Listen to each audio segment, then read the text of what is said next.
Well students, अभी हम बात करते हैं मॉडल्स ऑफ एटम्स की।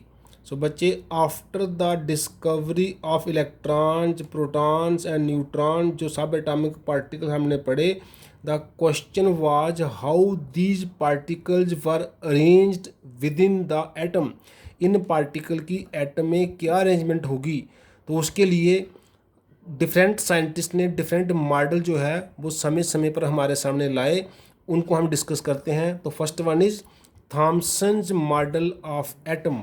इसने थॉमसन सर ने क्या कहा, इन 1898 proposed that an atom was a sphere of positive charge in which number of negatively charged particles, that is electrons, are embedded to make the atom neutral।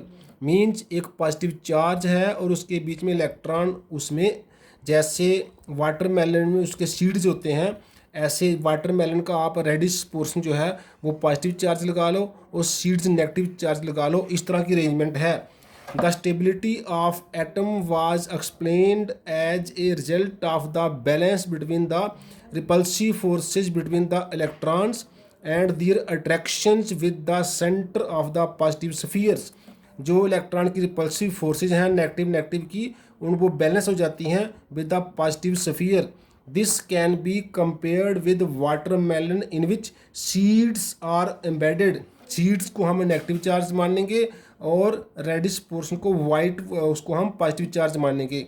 और with a cake और pudding in which raisins are embedded.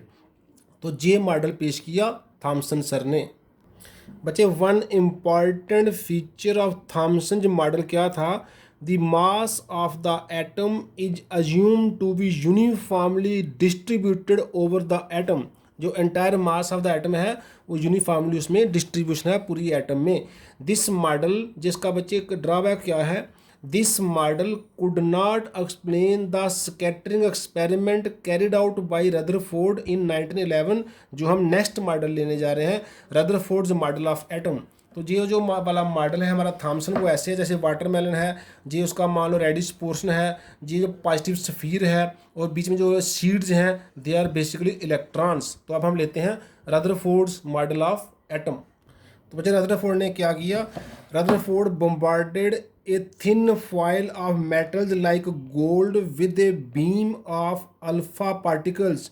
He noted some interesting results. जैसे आप देख सकते हैं, ये एक gold का फाइल लिया है जो अबाउट फाइल जो क्या है 10 नानोमीटर थिक है। इतना पतला है कि 10 नानोमीटर्स की थिकनेस है गोल्ड फाइल में। Means it is about atomic size. जैसे हमने ये एटॉमिक साइज का बना दिया इसको, ये कुछ एटम जब गोल्ड हमने शो कर दी और इसको सराउंड कर दिया उसने सर्कुलर जिंक सल्फाइड स्क्रीन के साथ, सो दैट जब अल्फ़ा पार्टिकल इसमें से पास करें तो हम देखते हैं कि क्या इस फाइल में से वो पास कर रहे हैं या डाइवर्ट हो रहे हैं। तो उसने इंटरेस्टिंग रिजल्ट देखे कि बहुत सारे अल्फ़ा पार्टिकल जो हैं वो सीधे जाके स्ट्रेट लाइन में जाके स्क्रीन को स्ट्राइक कर गए। कोई 99%, 99.9% जो हैं वो स्क्रीन के साथ जाकर यहाँ टकरा गए, और बहुत सारे वेरी लेस, वेरी फ्यू थोड़े एंगल से डिफ्लेक्ट हो गए। जैसे ये वाला इधर जाके जहाँ डिफ्लेक्ट हो रहा है, मीन्स बड़े सारे अल्फा पार्टिकल 99.9% सीधे चले गए विदाउट एनी डिफ्लेक्शन, कोई डिफ्लेक्शन शो नहीं की। और बड़े थोड़े से पार्टिकल स्मॉल एंगल से डिफ्लेक्शन शो कर रहे हैं, जैसे ये डिफ्लेक्शन शो कर रहे हैं। और बहुत ही कम, अबाउट 1 in 1 लाख क्या देखा कि वो बिल्कुल वापस आ रहे हैं, जैसे आगे टकरा के, जैसे कोई बड़ी सख्त चीज़ है वहाँ से टकरा के उनको आगे नहीं, ना वो बेंड किए ना वो सीधे गए। बहुत ही कम पार्टिकल जो है वो वापस आ गए। ये 3 तरह के इंटरेस्टिंग रिजल्ट रदरफोर्ड ने देखे। सो बच्चे, ऑब्जर्वेशन क्या थे रदरफोर्ड मॉडल की, most of the alpha particles about 99.9% passed through the foil without any deflection, सीधे ही निकल गए। few alpha particles showed deflections by small angles, थोड़े से एंगल से बेंड हो गए। and very few, 1 in about 20,000 were deflected back, पीछे आगे बहुत ही कम। तो इन 3 पॉइंट्स से हम क्या कंक्लूजन निकाले रदरफोर्ड ने। Number 1, as the most of the alpha particles went without any deflection, ये तभी पॉसिबल है, there must be sufficient empty space between an atom, atom के बीच में काफ़ी सारा बहुत सारा खाली जगह होगी, तभी अल्फा पार्टिकल जो है वो विदाउट एनी डिफ्लेक्शन बहुत सारे पास कर गए। Second, since alpha particle is positively charged particle है, there must be some positively charged body responsible for deflection, atom के अंदर भी कोई पॉजिटिव चार्ज बॉडी होगी जो अल्फा पार्टिकल की स्मॉल एंगल से डिफ्लेक्शन करवा रही है, क्योंकि पॉजिटिव रिपेल करते हैं, अल्फा पार्टिकल खुद पॉजिटिव है, तो जो उसके बीच में कोई पॉजिटिव चार्ज होगा एटम के बीच में, जिसकी वजह से कुछ रेज डिफ्लेक्ट हो गई बाय स्मॉल एंगल्स रिपल्शन की वजह से। एंड थर्ड पॉइंट, क्योंकि very few alpha particles 1 in 20,000 वापस आ गया डिफ्लेक्टेड बैक, वो तभी पॉसिबल है अगर एटम के बीच में कोई एक हार्ड स्पेस है, हार्ड कोई मास है जिसको टकरा के वो वापस आ गया, लेकिन वो मास बहुत ही थोड़ी जगह ले रहा है, तभी थोड़े से पार्टिकल ही वापस आ पा रहे हैं। So a very few alpha particles deflected back means there should be very hard mass within an atom and this occupied by very small space। ये जो हमारा स्मॉल हार्ड मास है ये बहुत ही कम स्पेस ऑक्यूपाई करता है with an atom and occupies very small space. So atom was divided into two parts as per Rutherford. First part, extra nuclear part, most of the empty space है जहाँ से alpha particle सीधे पास कर जाते हैं 99.9% in the atom is called extra nuclear part.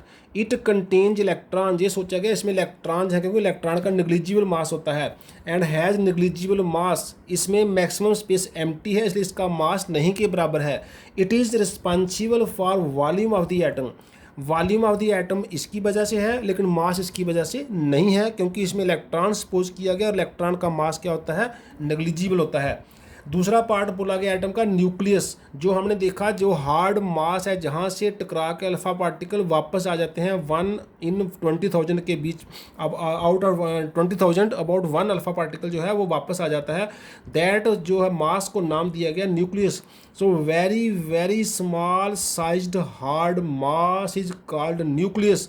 It has negligible volume, इसका volume बड़ा ही कम है, नहीं के बराबर है, but almost whole of the mass of the atom is concentrated here. जो एटम का मास है वो सारा इसी में कंसनट्रेटेड है और वो सपोज किया जाता है that is due to presence of protons and neutrons. तो एटम के दो पार्ट बनाएंगे, एक्स्ट्रा न्यूक्लियर पार्ट जो एटम के वॉल्यूम के लिए रिस्पॉन्सिबल है और उसमें इलेक्ट्रॉन्स है, उसका मास नेग्लिजिबल है, और न्यूक्लियस जो वेरी स्मॉल हार्ड मास है वो एटम के मास के लिए रिस्पॉन्सिबल है, उसका वॉल्यूम नेग्लिजिबल है। उसमें जो सपोज किया जाता है nucleus contains protons and neutrons क्योंकि वो हैवी होते हैं, और एक्स्ट्रा न्यूक्लियर कंटेन्स इलेक्ट्रॉन क्योंकि उनका मास नेग्लिजिबल होता है।